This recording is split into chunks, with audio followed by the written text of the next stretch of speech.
8,500 years before supermarkets and superfoods, a forgotten North American plant gave more calcium than kale, more protein than beef, and more vitamin C than spinach. Archaeological pits trace its cultivation back to 6,500 BC, yet today almost no one remembers it, because powerful interests erased it from our diets. Why was this ancient superfood deliberately buried, and what else have we lost in the process? Beneath the floodplains and rock shelters of eastern North America, archaeologists have uncovered a record of human planning and survival that stretches back 8,500 years. In Illinois, Kentucky, and the Ozarks, storage pits dating to around 6,500 BC reveal layers of carefully sorted seeds, lamb's quarters placed alongside squash and sunflower, each crop stored for the lean months. Carbon dating and pit stratigraphy confirm that these were not random gatherings. The seeds were clean, often separated by type, and sometimes packed with clay or woven grass, evidence of deliberate management and preservation. Excavations in places like Riverton, Illinois, have yielded thousands of charred lamb's quarter seeds, some still showing the thin, brittle coats that distinguish them from their wild ancestors. These finds are not isolated accidents. Throughout the eastern woodlands, similar pits appear again and again across the centuries, showing a continuous thread of use. Archaeologists studying these features describe a system where families planned months ahead, storing surplus harvests through freezing winters and unpredictable summers. The presence of lamb's quarters in these ancient storage pits, always paired with other staple crops, demonstrates a level of agricultural sophistication often overlooked in North American prehistory. For over 8,000 years, this plant was not a backup or a weed. It was a foundation of daily life, managed through generations and protected as a core part of the food supply. The archaeological record leaves little doubt. Lamb's quarters was cultivated, stored, and relied upon for millennia, its story written in layers of earth and carbonized seed. In a quiet laboratory, a botanist prepares a set of ancient lamb's quarters seeds for analysis. Under the lens of a scanning electron microscope, the difference between wild and domesticated seeds becomes clear. Wild seeds show a thick, rugged coat, about 60 microns across, built for survival in unpredictable conditions. The domesticated seeds recovered from archaeological sites dating to around 1700 BC reveal something else. Their coats measure just 20 microns. This reduction in thickness is not a random mutation. It is the result of generations of careful selection by early farmers who favored seeds that sprouted faster and more reliably. Greenhouse trials confirm the advantage. Thin-coated seeds germinate 2 to 3 days ahead of their wild relatives, gaining a vital head start in the short growing seasons of the eastern woodlands. That early emergence translates into higher yields and more dependable harvests, outcomes that only sustained, intentional breeding could produce. Scientific measurements taken from storage pits in Illinois and Kentucky match these findings, with domesticated seed coats consistently measuring a third the thickness of local wild varieties. By about 1700 BC, the domesticated form of lamb's quarters had become fully established in the archaeological record. Its traits, thin seed coats, rapid germination, and larger food reserves, mirror the hallmarks of other ancient crops like wheat and corn. These changes are not just visible under the microscope. They are evidence of a deliberate, centuries-long relationship between people and plant, written into the very biology of the seed. Between the 8th and the 12th centuries, a slow transformation swept through the fields of eastern North America.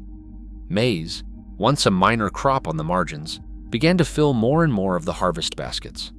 By around 1150 AD in many regions, the evidence is clear. Maize had become the staple, its kernels outnumbering native grains in storage pits and refuse heaps. For indigenous farmers, the shift was gradual but profound. Lamb's quarters, along with other seed crops of the Eastern agricultural complex, faded from daily meals and ceremonial feasts. Archaeobotanical records show their presence dwindling, first as a mix with maize, then as rare traces among the cobs and husks. Over the following centuries, the carefully bred domesticated strain of lamb's quarters, once distinguished by its thin seed coat and abundant yield, was abandoned. By the time European settlers began to record the plants of this land, the original domesticated chenopod had vanished, leaving only its wild and weedy relatives behind. A food system refined over thousands of years was quietly erased, not by catastrophe, but by the steady rise of a new crop and the changing choices of its cultivators. Laboratory analysis of lamb's quarters leaves reveals a nutrient profile that rivals and often surpasses today's most celebrated superfoods. A single cup delivers 460 milligrams of calcium, over 15 times what spinach provides in the same serving.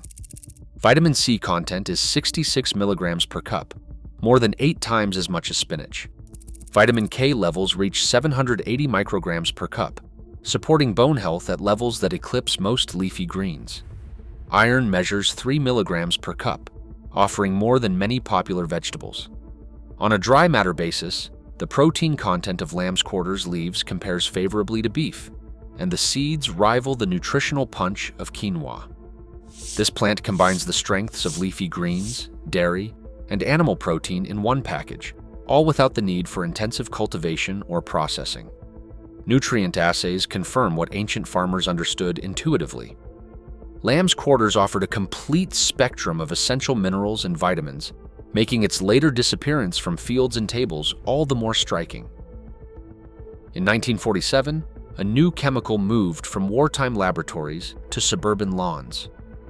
Marketed as the herbicide called 2,4-D, it was sold as a miracle cure for broadleaf weeds, plants like lamb's quarters that had once fed entire civilizations.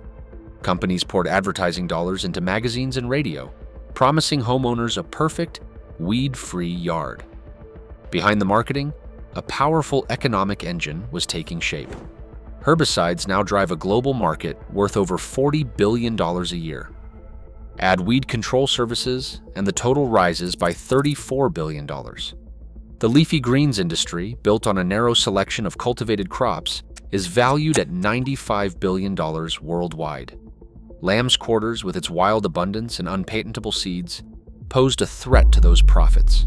It could not be owned, genetically locked, or sold as a proprietary product.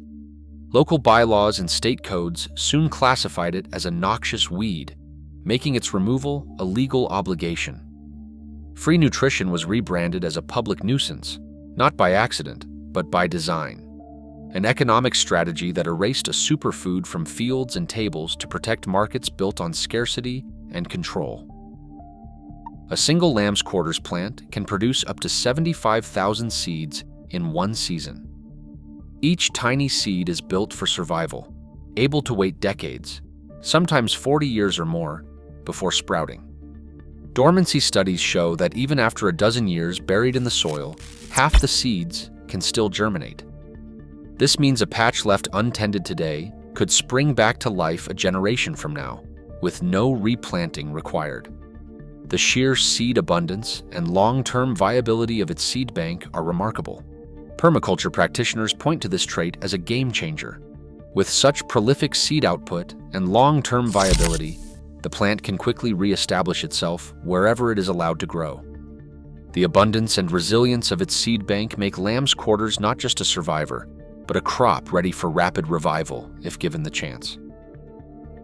Lamb's quarters thrives where most crops fail. Field trials and urban surveys show it growing vigorously in compacted city lots, roadside gravel, and soils depleted by years of overuse. Unlike most leafy greens, it requires no irrigation, tolerates heat waves, and shrugs off drought. Botanists have documented its resilience under conditions that wilt spinach and lettuce, with those plants withering in midsummer while lamb's quarters continues to leaf out and set seed. Even in degraded soils, the plant draws up minerals and produces a dense canopy of edible greens. Safety in the kitchen is just as practical. Like spinach, lamb's quarters contains oxalic acid, a natural compound that can interfere with calcium absorption if eaten raw in excess. Boiling or steaming the leaves in water removes most of the oxalates, making them safe for regular meals. Generations have relied on this simple preparation, confirmed by laboratory analysis. The result is a crop ready for the challenges of a changing climate and a food that fits easily into modern kitchens. Today, millions spend billions fighting a plant that once nourished civilizations, while food insecurity and climate stress rise. Lamb's quarters flourishes where modern crops fail. Its erasure isn't just history, it is an ongoing choice. The question is, in a world starving for solutions, what else are we overlooking? Share your thoughts below.